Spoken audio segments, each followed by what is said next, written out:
So now they're leaving the camp, Claire, in the United States, and they're getting shipped to Europe. It's a long process getting there, but all the top guys, like sergeants and lieutenants, all those aren't going. They're staying back and sending all the 18-year-old boys instead. So all the sergeants and everyone don't go, just the young guys. Wow. They're waiting for 33s, 19-year-olds, 33s. They sent all the young boys, and all the other guys got assignments at different places in the United States where they'll never see action. No. Yeah. Oh, boy. Yeah. And what year is this?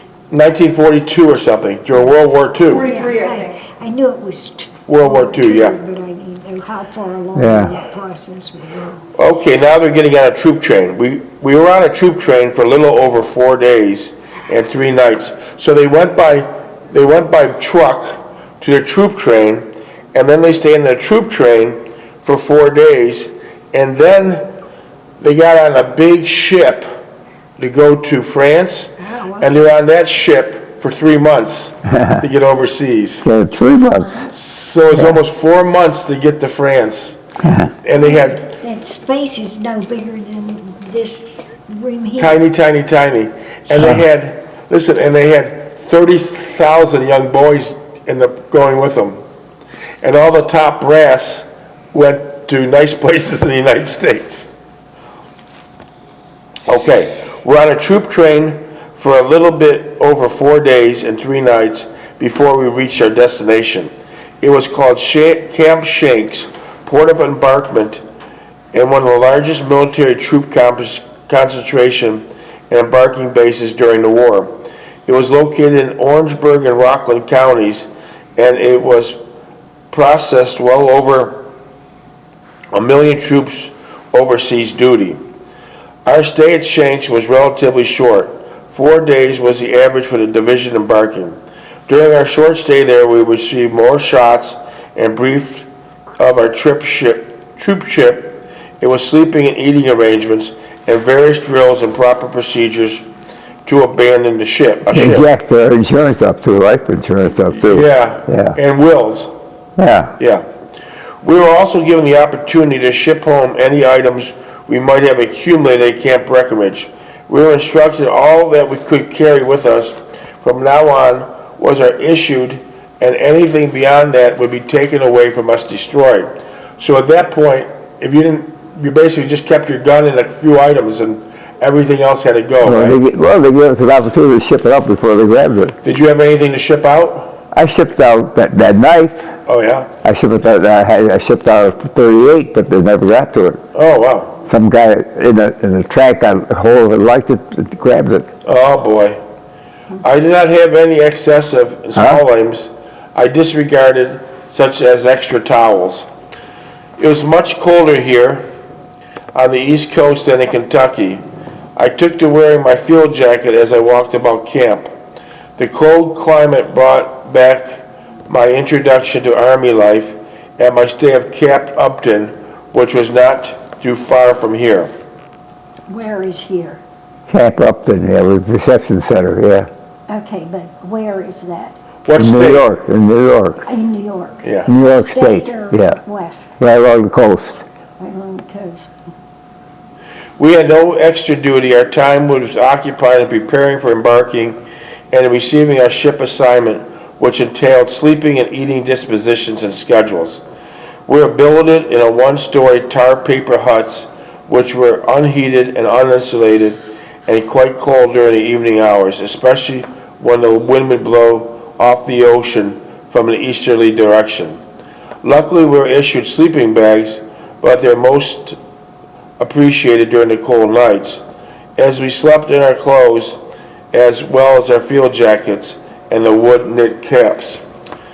During the 5th day, we were trucked out to the docks to board our ship. It was drizzling outside and gradually turned to sleet as we walked up the gangplank of the ship. It was to carry us across the ocean and engage an enemy who we never saw or had seen. Our company was quartered on the 2nd deck below the water line. So you were way below the water line on that ship. Yeah. Wow, that's not good. That's low on a ship. Can't see nothing. They get torpedoed if they forget it. Yeah. It was suddenly became quite warm and stuffy. Our berths were 5 to 6 feet high, depending on the contour of the ship's bulkhead. As the aisles separating the berths were no more than 2 feet in width, it was close and cramped, and we had difficult time finding a spot to stow our individual duffel bags, let alone attempt to maneuver the narrow aisles. The compartment was probably housed 1,000 men, had smell of burning rubber and diesel fuel. It permeated everything. After a while, it made me nauseous. We were instructed over the ship's loudspeakers not to stray from the immediate area until boarding was completed as we cleared the harbor. And as an afterthought, the announcer's suggestion that it would take a better part of the rest of the day. I was flabbergasted. How was I to last down here? For the length of the time with no air to speak? It was becoming very warm, and most of us shed our field jackets and shirts, lying in our berths in only t-shirts. I was in the third berth, Lape was below me, and one of our armor barrels was in the top, a scant 8 inches away from the steel ceiling of the bulkhead. Oh my God. I did not envy his position, for I was claustrophobic at the mere thought of ceiling, but only 8 inches away from my face. Now, That's turning over would be the problem. That's horrible. Yeah. That's horrible. 3 high, 4 high. That's horrible. That's horrible. Yeah, claustrophobic, you had it. Yeah. it's You just have it, like yeah. that. Yeah. And that's not something you can say, oh, it No, doesn't bother me. yeah. It's really nasty. Stay with that for 3 months, 3 days. Well, the troop ship was a former luxury liner that plotted the Atlantic seas with well-heeled tourists and invention seekers. It had been retrofitted to a troop ship shortly after the war began, and it was easily accommodated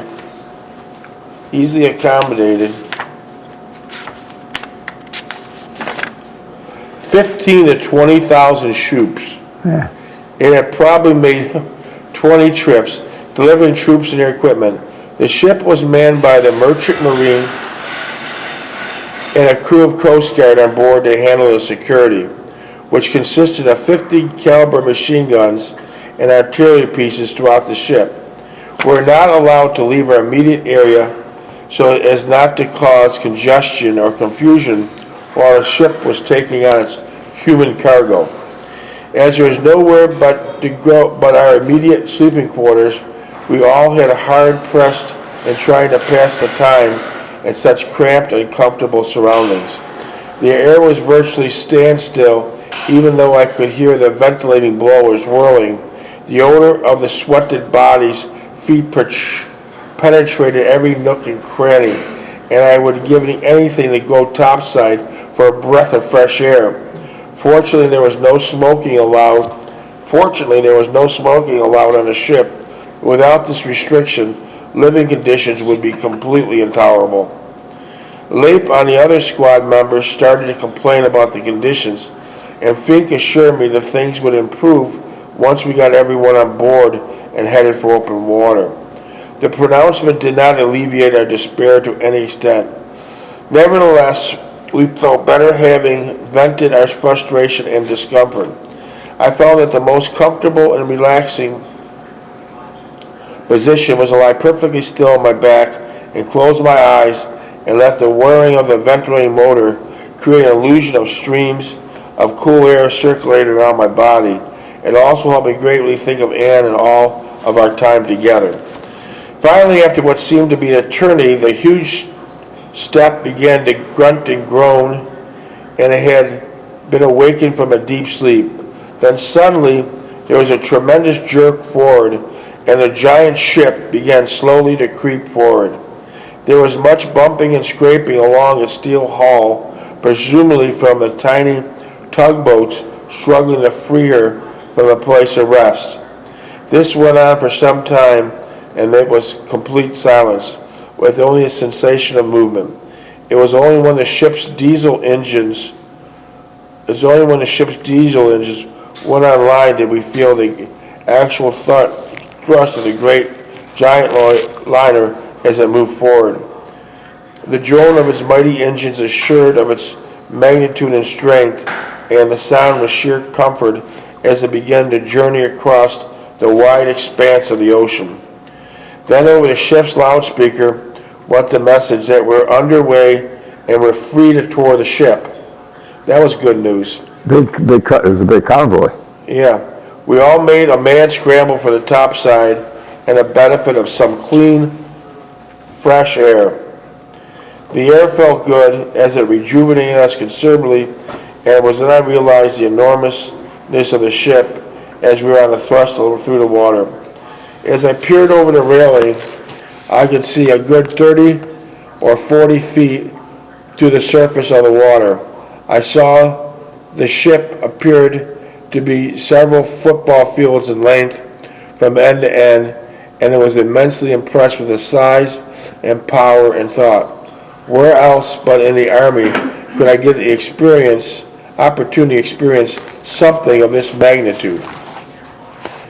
We spent most of the rest of the day exploring the ship and mingling with the rest of the troops on board.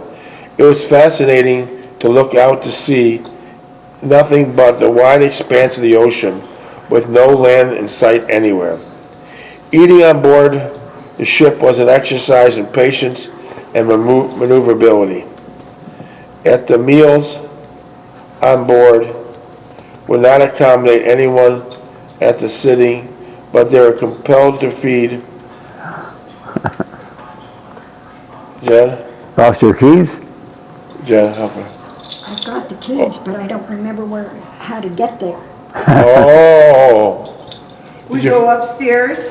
What? Remember, we go up the elevator, and it's 301. We go that way, up the elevator, and then it's off to the left. I don't have to leave this building. No. No, I was, That's good. yeah. Hey, it happens. That happens, Jen said. It happens. Yeah, I know. Yeah. Okay, now that that's settled, I can relax and Okay. stop pestering you all. All Okay. right. Yeah, you're fine. Okay. All right. Let's see. Okay. With such a large number of troops to feed, they could not accommodate everyone in one sitting, but were compelled to feed by rotating shift. Hence, our breakfast was at 1,200 hours, lunch was at 1,800 hours, and dinner at 200 hours. There were no tables as such, only waist-high counters that ran the length of the dining room. To eat, you would stand at the counter trying to keep everything in front of you as the ship rolled from side to side and occasionally lurched downward, only to rise again with a more rapid pace and a more perceptile angle. I tried to stay on deck as much as possible to avoid the sultry conditions below, which had grown worse due to the onslaught of seasickness affecting a large contingent of the troops. I did not get seasick as most of the people did, but felt wheezy and nauseous whenever I entered the dining room, or if I had to spend considerable time below. As we got further out to sea, it became colder on the deck, and we began to look for sheltered spots away from the wind and the ever-present spray over the sides of the bow of the ship. We would bundle up in preparation for going topside, and when we returned the deck below, we would remove most of our clothing, except our underwear, to adjust to the unbearable high temperature. It went without saying the constant changing of outerwear was difficult due to the close quarters encountered below. I enjoyed sitting in a sheltered corner of the ship, bundled up with my issued outerwear, including my overcoat, feeling the roll of the ship and hearing the sound of the waves ricocheting off the bow. I would sit there for hours, reading or just daydreaming about Anne and all that had happened between us. I then realized, almost by chance, that I had led another hectic lifestyle these past several months and wondered, was this a prelude to the upcoming events? It was involved from somewhat sedate existence while at home into a furious, stimulating, emotional-laden newness on encountering the Army and its many moves and various people I had come in contact with. Then the slow emerging of the awareness of oneself and finally the emotional uplift and the awakening of many dormant inner desires through the compassion and love of Anne. But I had lost again, as I had done so many times previous. I had lost Anne forever due to indecisions. Was all that I had attained denied me once again? We had been at sea almost 2 weeks and were expecting to reach landfall shortly. I had languid, restful, thought-provoking interlude, and I enjoyed most of what I experienced. I gave me ample opportunity to reassess my events of the past month, and the only real conclusion was that I came up with, basically, I followed my instincts in many situations. Either they were entirely correct or I felt reasonably comfortable embodying them. Here again I had lost, and in losing I reverted to my old self, which once again was my strength and my well-being. Most of the men had gotten over their seasickness and would eventually enjoy the rest of the trip across the ocean. The most difficult part of the entire crossing was the sleeping accommodations. Due to the cramp and stifling temperatures below, it took to sleep on deck whenever possible. Fooding was different too. What? Different hours for fooding. Oh, okay. But the last week had turned miserably cold, and since we were issued one blanket sleeping bag, it became a toss-up of freezing on the deck or sweltering below. The other situation, almost not as critical, was the sleeping, and nevertheless still frustrating in eating arrangements. I did not relish waiting for dinner meal at 200 hours, then standing in a pitching counter balancing my food at the same instance. So that thing was running back and forth, and you were trying to eat. Keeping my footing on rolling pitching deck, I believe I lost 10 pounds. If I had not been for the PX rations, candies, and cookies issued weekly, I would have been far worse off. We were in a small convoy of 3 or 4 ships, escorted by several destroyers. A convoy would almost be a misnomer, as we could not see the other ships most of the time. Every now and then we'd catch a fleeting glimpse of one of the horizons during the daylight hours. At night, the ships were completely blacked out except for the deck. Their lights were very dim. There were no lights on the deck, not even a small glow of a cigarette. As there was no real duty rosters on board, the days resolved into a daily pattern and ritual. Everything revolved around the eating schedule. If night, we would stroll the decks, exploring the ships, or just find a warm spot and read, as many of the men did play cards and gamble.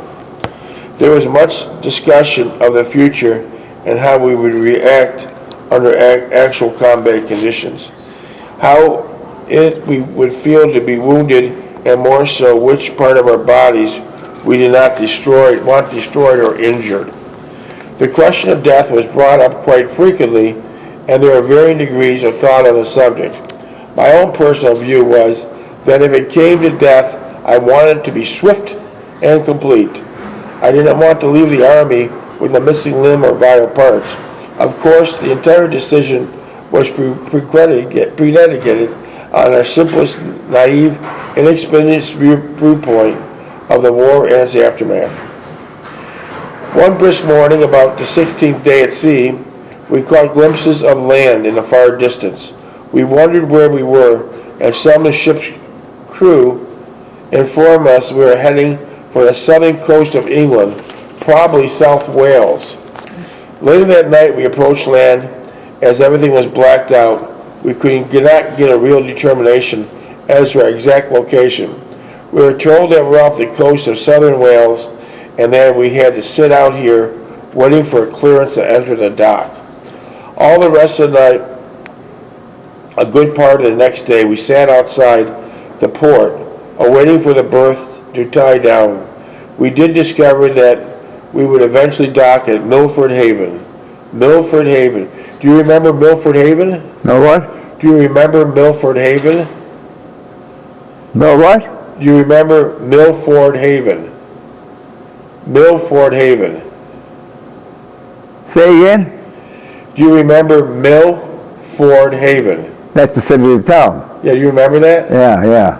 Was it nice? That was in fact, in England, yeah.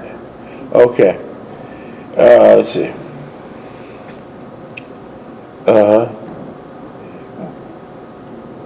The past 16s were uneventful, but thinking back, they were a respite of reprieve from what we had lay ahead.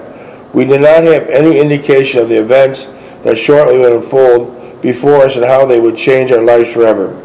We were like lambs being led to slaughter, innocent of what lay ahead of us, inexperienced in the ways of war, but eager to learn. Our only recourse was to learn by doing. Our entire cadre had become dismantled, and the leaders were supposedly trained, which were suddenly gone, and no one to take immediate place. For all the intents and purposes, there were nothing but replacements pool for the entire army. Even at the lowest level platoon and squad, all were drawn from the ranks that had entered the division just prior to joining. The entire division was made up of hand-me-downs, ASTP, Air Corps, and New Recruit. There was no structure to its makeup, hence we were doomed for failure. So all the top brass left. Is that what? All the top brass left. Yeah, oh yeah. They left before, too. What? They left before, too. As we ran through our minds, we waited out our turn to dock. Breckenridge seemed a distant past with all its fervor, as it seemed superficious against the background of death and destruction. Everyone was heartened and relieved that we would finally disembark and we'd be able to breathe fresh air again, also to be able to walk without pitching and rolling about. I wonder how it would seem to be walking on land again without the motion of the ship propelling. So it was nice to get back on land so you could walk instead of going back and forth. Yeah, they took us up the next morning's shakedown, 25-mile hike. Oh my God. Clean us up. I think we're 7 o'clock in the morning. All right. As I waited out the landing, I thought once again about Anne. These were the last 2 weeks at sea, and somewhat neutral atmosphere gave me a clearer perspective in our relationship. It was finally convinced that I had botched any future we might have had together, and they were never going back to what we had in several months. Did you want to play some of it back, Jen, now? Yeah. Jen's going to play a little bit of it back. Jen's going to play a little bit of it back. What time is it? Let